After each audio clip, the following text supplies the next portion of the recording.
নমস্কার বন্ধুরা, কেমন আছেন সবাই? ভালো আছেন তো?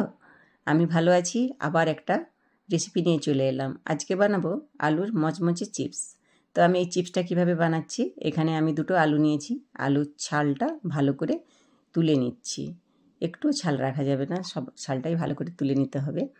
তারপরে আমি ছাল তুলে ওটা জলের মধ্যে আলুগুলো ফেলে দিচ্ছি। এরপর এখানে আমি একটা গ্রেটার নিয়েছি। এই গ্রেটারটার মধ্যে এই আলুগুলো আমি গ্রেট করে নিচ্ছি। আলুটাকে আমি আমার হাতের দিকে তাকান, আমি আলুটাকে একবার এদিকে নিচ্ছি, আলুটাকে একবার ওদিকে নিচ্ছি।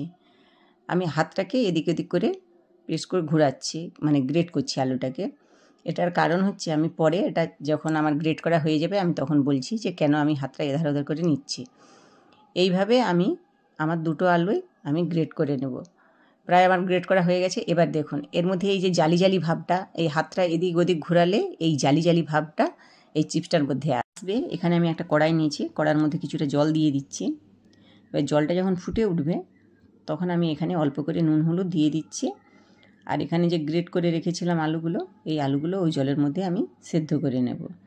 এটা বেশি টাইম সেদ্ধ করার দরকার নেই, এটা মিনিট 10 সেদ্ধ করলেই হবে। কিন্তু এই সব আলুগুলোকে হলুদ জলে যেন সব আলুগুলো ডুবে থাকে, মানে হলুদ জলটা লাগে আলুগুলোর গায়ে। এবারে আমি সব আলুগুলো দিয়ে খুন্তি দিয়ে উল্টে পাল্টে এগুলো আমি নেড়ে দেব, যাতে হলুদ জলটা সব আলুর মধ্যে লেগে যায়। এবারে দেখুন সব আলুগুলোর মধ্যে প্রায়ই লেগে গেছে। এবার আমি একটা ঢাকনা দিয়ে এটা ঢেকে দেব। এটা খুব বেশি টাইম সেদ্ধ করার দরকার নেই, মিনিট 10 সেদ্ধ করলেই এটা সুন্দর হয়ে যাবে। এরপরে আমি একটা ঢাকনা দিয়ে ঢেকে দিচ্ছি। আমার আলুগুলো প্রায় সেদ্ধ হয়ে গেছে। আমি এবার ঢাকনাটা খুলে গ্যাসটা বন্ধ করে দিচ্ছি। এবার আমি কিছুক্ষণ রেখে এটা কড়ার মধ্যে কিছুক্ষণ রেখে দিতে হবে। কিছুক্ষণ রেখে দিয়েছিলাম। এরপর আমি এরপর একটা ঢাকাতে আমি ঢেলে নেব। দেখুন আলুগুলো সুন্দর সেদ্ধ হয়ে গেছে। এবার আমি ঢেলে নিচ্ছি ঢাকার মধ্যে। ঢাকায় ঢালার পর আমি এবার এটাকে এই আলু থেকে যে জলটা আছে এটা ঝাড়ানোর জন্য আমি কিছুক্ষণ একটু জলটা ঝরিয়ে নিচ্ছি। এরপর আমি এখানে একটা পেপার বিছিয়ে দিয়েছি। পেপারের মধ্যে আমাকে এই চিপসগুলো শুকনো করতে হবে।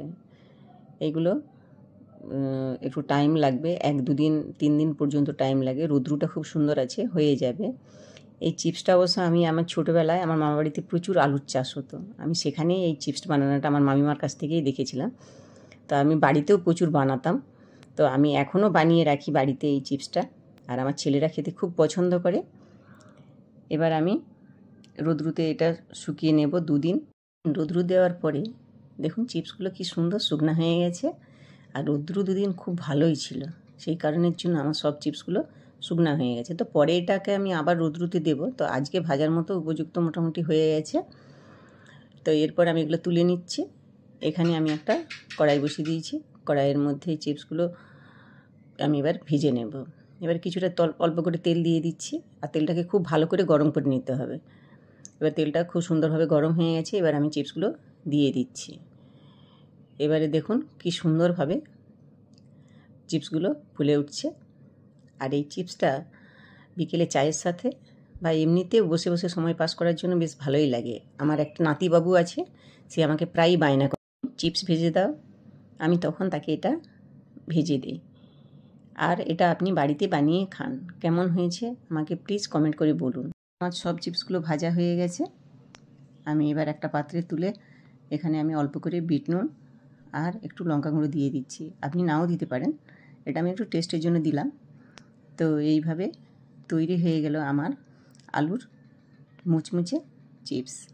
আপনিও এবার বাড়িতে তৈরি করে খান, আমার ভীষণ ভালো লাগে এটা খেতে।